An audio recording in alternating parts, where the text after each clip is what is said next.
अगले 1 से 2 साल के अंदर भारत में बिकने वाली हर एक गाड़ी की प्राइस लगभग 2 से 2.5 लाख रुपए महंगी होने वाली है। बताता हूँ क्यों। देखिए, ऐसा है, हमारे जो ट्रांसपोर्ट मिनिस्टर हैं मिस्टर नितिन गडकरी जी, वो चाहते हैं कि इंडिया में इंटरनेशनल लेवल के रोड्स हों और इंटरनेशनल लेवल की कार हो। और अगर इंटरनेशनल लेवल की कार्स यूज़ होंगे तो एमिशन नॉर्म्स भी इंटरनेशनल वाले ही यूज़ होंगे। और यही सबसे बड़ी परेशानी की जड़ है।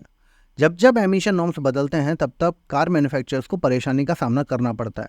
और एमिशन नॉर्म्स को मैच करने के लिए कभी वो बिल्ड क्वालिटी से कॉम्प्रोमाइज़ करते हैं तो कभी इंजन से, या फिर प्राइस ही बढ़ा देते हैं। लेकिन ये एमिशन नॉर्म्स ज़रूरी भी हैं, क्योंकि ये एमिशन नॉर्म्स आपकी गाड़ी में से टेल पाइप से निकलने वाले धुएं में कितना पॉल्यूशन हो रहा है इसको मेज़र करते हैं।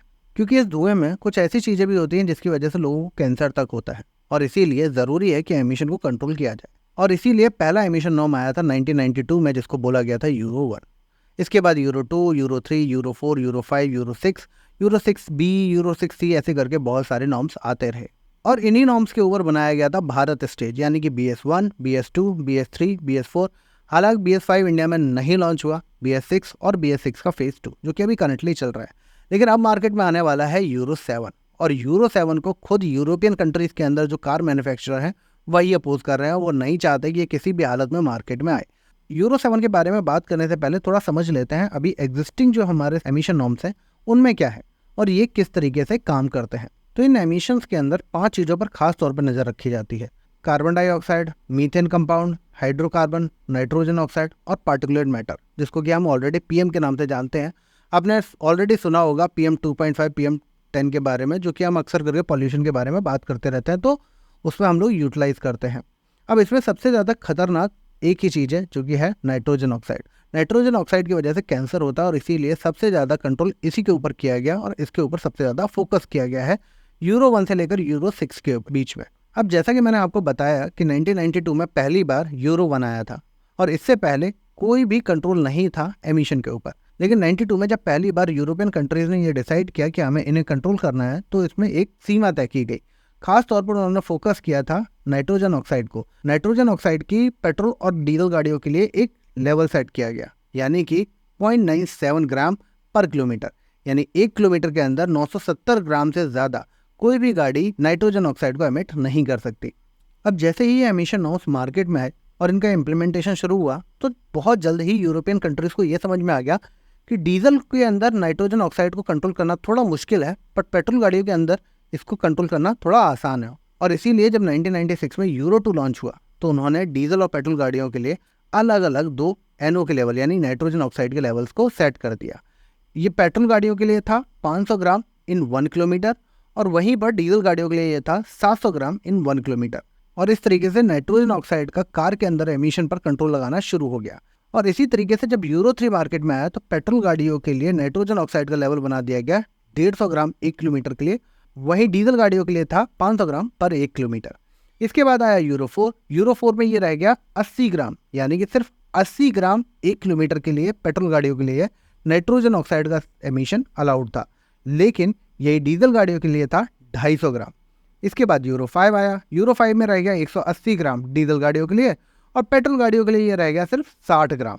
और इसके बाद आया यूरो 6, जिसको कि करंटली हम यूज़ कर रहे हैं। इसमें पेट्रोल के लिए नाइट्रोजन ऑक्साइड का जो लेवल अलाउड था वो था 60 ग्राम, लेकिन डीजल गाड़ियों के लिए ये था 80 ग्राम।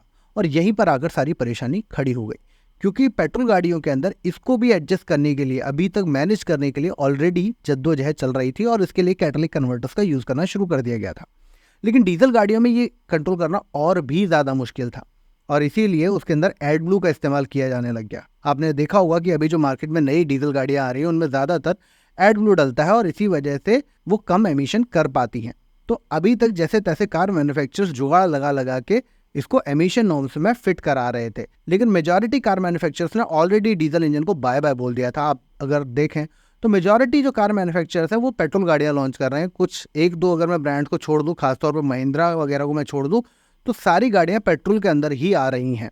अब सवाल आता है कि ऑलरेडी मार्केट में जो कार मैन्युफैक्चरर्स हैं वो यूरो 6 तक अगर सपोर्ट कर सकते हैं तो यूरो 7 को सपोर्ट करने में क्या दिक्कत है।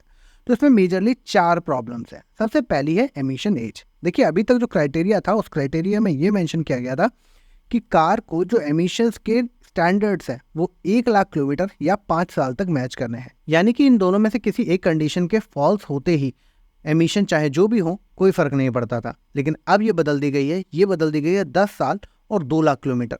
पहले ही कार मैन्युफैक्चरर्स को इस एज को मैनेज करना मुश्किल हो रहा था, अब इसकी डबल एज को मैनेज करना और भी ज़्यादा मुश्किल हो जाएगा। दूसरा पॉइंट है emission real world test. Actually क्या होता था, अभी तक जो एमिशन टेस्ट होते थे वो होते थे लैब्स के अंदर, यानी कि कार का इंजन लैब के अंदर कंट्रोल्ड एनवायरनमेंट में टेस्ट किया जाता था, लेकिन अब होगा रियल वर्ल्ड में उसका टेस्ट। अब इसके लिए कार के टेल पाइप से उतना ही एमिशन होना चाहिए हाई एल्टीट्यूड पर जितना कि कार सिटी के अंदर कर रही थी, जो कि अचीव कर पाना थोड़ा सा मुश्किल है और यहीं पर सबसे ज़्यादा बड़ी प्रॉब्लम खड़ी हुई है। तीसरी प्रॉब्लम है नाइट्रोजन ऑक्साइड का लेवल। पेट्रोल गाड़ियों के लिए अब ये लेवल नहीं चेंज किया जा रहा है, यानी कि 60 ग्राम से नीचे ये नहीं आने वाला, लेकिन डीजल गाड़ियों को 60 ग्राम पर लाने की बात हो रही है, जिसको अचीव करना और भी ज़्यादा मुश्किल होगा, क्योंकि एडब्लू जैसे जुगाड़ लगा करके ऑलरेडी कंपनीज ने अपने डीजल इंजन मार्केट को अभी भी बचा रखा है, लेकिन अगर ये होता है तो इसको बचा पाना थोड़ा मुश्किल हो जाएगा। और चौथी प्रॉब्लम है कोल्ड स्टार्ट की। अभी करंटली क्या होता है कि गाड़ी के अंदर कैटालिटिक कन्वर्टर लगा होता है, जो कि एक रिएक्शन करता है, और ये रिएक्शन तब होती है जब गाड़ी का जो कैटालिटिक कन्वर्टर है वो 300 डिग्री तक हीट हो जाता है, और इसके लिए यूज़ होता है इंजन का एग्जॉस्ट।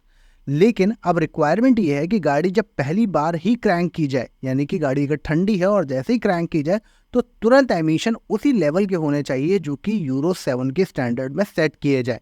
अब प्रॉब्लम इसमें यह है कि इसके लिए जो हीट चाहिए वो हीट जनरेट कैसे होगी, तो इसके लिए या तो कैटालिटिक कन्वर्टर के अंदर आपको एक कॉइल लगानी पड़ेगी जो कि हीट कर सके, और इसके लिए कोई इलेक्ट्रिकल कनेक्शन चाहिए होगा। तो यहाँ पर ये सारी प्रॉब्लम्स खड़ी हो जाती है, और इन सबको सॉल्व करने की वजह से obviously pricing of the car will go high. और इसीलिए मैंने वीडियो की शुरुआत में कहा था कि अगले 2 साल में भारत में बिकने वाली ज़्यादातर गाड़ियाँ 2 से 2.5 लाख रुपए महंगी हो जाएंगी, क्योंकि अब इसमें इंजन में ऑप्टिमाइज़ करने के लिए कुछ बचा नहीं है।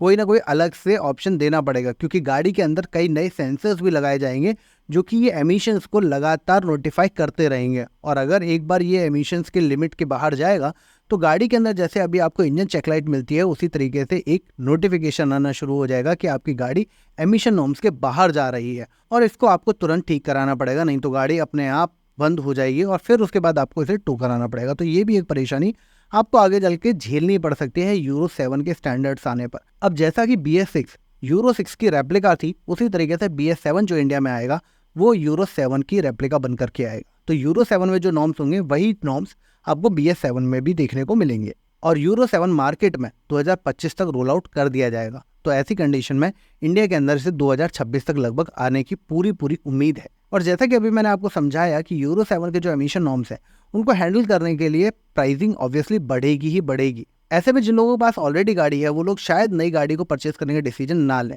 और कार सेल पर इसका इम्पैक्ट पड़े। इसीलिए European car manufacturer already euro 7 को अपोज कर रहे हैं। अब यूरोपियन कंट्रीज में कोई भी ऐसा नियम नहीं है कि अगर आपकी गाड़ी 15 साल से ज़्यादा पुरानी हो गई है तो आप गाड़ी को रख नहीं सकते।